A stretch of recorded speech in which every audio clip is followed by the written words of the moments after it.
back again for another session of story time with Danny. I love you, baby. This is Chapter 3, Gurgi. By the time Taran woke, Gwydion had already saddled Mellingar. The cloak Taran had slept in was damp with dew. Every joint ached from his night on the hard ground. With Gwydion's urging, Taran stumbled towards the horse, a white blur in the grey-pink dawn. Gwydion hauled Taran into the saddle behind him, spoke a quiet command, and the white steed moved quickly into the rising mist. Gwydion was seeking the spot where Taran had last seen Henwen, but long before they had reached it, he reined up Mellingar and dismounted. As Taran watched, Gwydion knelt and sighted along the turf. "Luck is with us," he said. "I think I have struck her trail." Gwydion pointed to a faint circle of trampled grass. Here she slept, and not too long ago. He strode a few paces forward, scanning every broken twig and blade of grass. Despite Taran's disappointment at finding Lord Gwydion dressed in a coarse jacket and mud-spattered boots, he followed the man with growing admiration. Nothing, Taran saw, escaped Gwydion's eyes. Like a lean, grey wolf, he moved silently and easily. A little way on, Gwydion stopped, raised his shaggy head, and had narrowed his eyes toward a distant ridge. "The trail is not clear," he said, frowning. "I can only guess that she might have gone down the slope." "With all the forest to run in," Taran queried, "how can we begin to search? She might have gone anywhere in Prydain." "Not quite," answered Gwydion. "I may not know where she went, but I can be sure where she did not go." He pulled a hunting knife from his belt. "Here, I will show you." Gwydion knelt and quickly traced lines in the earth. "These are the Eagle Mountains," he said, with a touch of longing in his voice. "In my own land of the north. Here, great Avon flows. See how it went west before it reaches the sea? We may have to cross it before our search ends. And this is the river Ystrad. It's a valley that leads north to Caer Dafil. But see here," Gwydion went on, pointing to the left of the line he had drawn for the river Ystrad. "Here is Mount Dragon and the domain of Iran. Henwen would shun this above all. She was too long a captive in Anuvan. She would never venture near it." "Was Henwen in Anuvan?" Taran asked with surprise. "But how?" "Long ago," Gwydion said. "Henwen lived amongst the race of men. She belonged to a farmer who had no idea at all of her powers, and so she might have spent her days as an ordinary pig. But Iran knew her to be far from ordinary, and of such value that he himself rode out of Anuvan and seized her. What dire things happened while she was prisoner of Iran it is better not to speak of." "Poor Hen," Taran said. "It must have been terrible for her. But how did she escape?" "She did not escape," said Gwydion. "She was rescued. A warrior went alone into the depths of Anuvan and brought her back safely." "Well, that was a brave deed," Taran cried. "I wish that "The bards of the north still sing of it," Gwydion said. "His name shall never be forgotten." "Who was it?" Taran demanded. Gwydion looked closely at him. "Do you not know?" he asked. "Dalbin has neglected your education." "It was Kol," he said. "Kol, son of Kelfur." "Kol?" Taran cried. "Not the same—" "The very same," said Gwydion. But, Taran stammered, "Kol, a hero? But he's so bald." Gwydion laughed and shook his head. "Assistant pig-keeper," he said, "you have a curious notion about what makes a hero. I have never known courage to be judged by the length of a man's hair, or for that matter whether or not he has hair at all." Crestfallen, Taran peered at Gwydion's map and said no more. "Here," continued Gwydion, "not far from Anuvan lies Spiral Castle. This too Hen would avoid at all cost. It is the abode of Queen Akron. She is as dangerous as Iran himself, and as evil as she is beautiful. But there are secrets concerning Akron which are better left untold. I am sure," Gwydion went on, "Henwen will not go towards Anuvan or Spiral Castle. From what little I can see, she has run straight ahead. Quickly now we shall try to pick up her trail." Gwydion turned Mellingar towards the ridge. As they reached the bottom of the slope, Taran heard the waters of the great Avon rushing like a wind in the summer storm. "We must go again on foot," Gwydion said. "Her tracks may show somewhere along here, so we had better move slowly and carefully. "Stay close behind me," he ordered. "If you start dashing ahead, and you seem to have that tendency, you will trample out any signs that she may have left." Taran obediently walked a few paces behind. Gwydion made no more sound than a shadow of a bird. Mellingar herself stopped quietly, hardly a twig snapped under her hooves.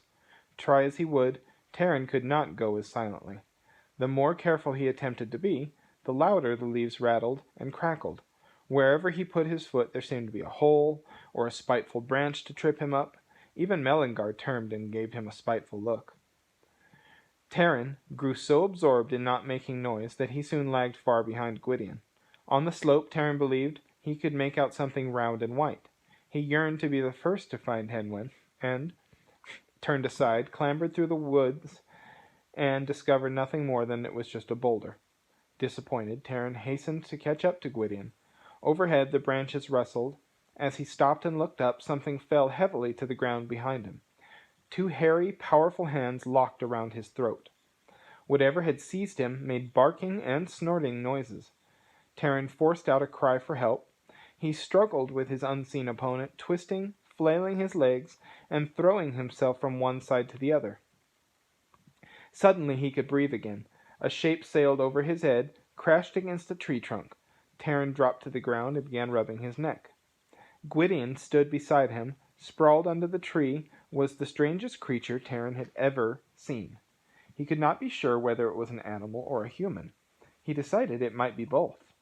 Its hair was so matted and covered with leaves, it looked like an owl's nest in need of a house cleaning. It had long, skinny, woolly arms, and a pair of feet as flexible and grimy as its hands. Gwydion was watching the creature with a look of severity and annoyance. "So it is you," he said. "I ordered you not to hinder me or anyone under my protection." At this, the creature set up a loud and piteous whining, rolled his eyes, and beat the ground with his palms. "It is only Gurgi," Gwydion said. "He is always lurking about in one place or another. He is not half as ferocious as he looks, not a quarter as fierce as he should like to be, and more a nuisance than anything else. Somehow he manages to see most of what happens, and he might actually be able to help us." Taran had just begun to catch his breath. He was covered with Gurgi's shedding hair, in addition to a distressing odor of wet wolfhound. "Oh, mighty prince," the creature wailed, "Gurgi is sorry, and now he will be smacked on his poor tender head by the strong hands of this great lord with fearsome smackings. Yes, yes, that is always the way of it with poor Gurgi. But what honor to be smacked by the greatest of warriors." "I have no intention of smacking your poor tender head," said Gwydion. "But I may change my mind if you do not leave off with the whining and the sniveling." "Yes, powerful lord," Gurgi cried. So, how he obeys rapidly and instantly. He began crawling about on hands and knees with great agility. Had Gurgi owned a tail, Taran was sure he might have wagged it frantically. Then Gurgi pleaded. The two strengthful heroes will give Gurgi something to eat. Oh, joyous crunchings and munchings! "Afterwards," said Gwydion, "when you have answered our questions." "Oh, afterward," cried Gurgi. "Poor Gurgi can wait long, long, long for his crunchings and munchings. Many years from now, when the great princes revel in their hallways, what feastings will they remember the hungry, wretched Gurgi waiting for them?" "How long you wait for your crunchings and munchings," Gwydion said, "depends on how quickly you tell us what we want to know. Have you seen a white pig this morning?" A crafty look in Gurgi's close-set eyes. For the seeking of a piggy there are many great lords in the forest riding with frightening shouts. They would not be cruel to starving Gurgi. Oh no, they would feed him. "They would have your head off your shoulders if you wouldn't even think twice about it," Gwydion said. "Did one of them wear an antlered mask?" "Yes, yes," cried Gurgi. "The great horns. You will save miserable Gurgi from hurting choppings?" He set up a long and dreadful howl.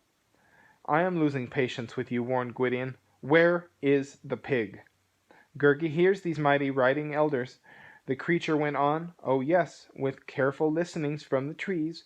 Gurgi is so quiet and clever, and no one cares about him, but he listens. These great warriors say they have gone to a certain place, but great fire turns them away. They are not pleased, and they still seek piggy with outcries and horses." "Gurgi," said Gwydion firmly, "where is the pig?" The piggy? Oh, terrible hunger pinches. Gurgi cannot remember. Where was the piggy? Gurgi is fainting and falling into the bushes. His poor tender head is full of air in his empty belly. Taran could no longer control his impatience. Where is Henwen, you silly, hairy thing? He burst out. Tell us straight off. After that way you jumped on me, you deserve to have your head smacked. With a moan, Gurgi rolled over onto his back, his fur-covered face with his arms. Gwydion turned severely to Taran. Had you followed my orders, you would not have been jumped on. Leave him to me, and do not make him any more frightened than he is. Gwydion looked down at Gurgi. Very well, he asked calmly. Where is she? Oh, fearful wrath, Gurgi snuffled. A piggy has gone across the water with swimmings and splashings. He sat upright and waved a woolly arm towards the great Averin. If you are lying to me, said Gwydion, I shall find out. Then I will surely come back with wrath. Crunchings and munchings now, mighty prince? Asked Gurgi in a high, tiny whimper. As I promised you, said Gwydion. Gurgi wants the smaller one for munchings, said Creature, with a beady glance at Taran. No, you do not, Gwydion said. He is an assistant pig-keeper, and he would disagree with you violently. He unbuckled a saddlebag and pulled out a few strips of dried meat, which he tossed to Gurgi. Be off now, and remember, I want no mischief from you. Gurgi snatched the food, thrust it between his teeth, and scuttled off on a tree trunk, leaping from tree to tree until he was out of sight. What a disgusting beast, said Taran. What a nasty, vicious... Oh, he's not that bad at heart, said Gwydion. He would love to be wicked and terrifying, though he can't quite manage it.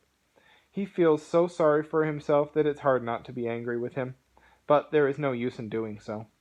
Was he telling the truth about Henwen? Asked Taran. I think he was, Gwydion said. It is as I feared. The Horn King has ridden to Caer Dallben.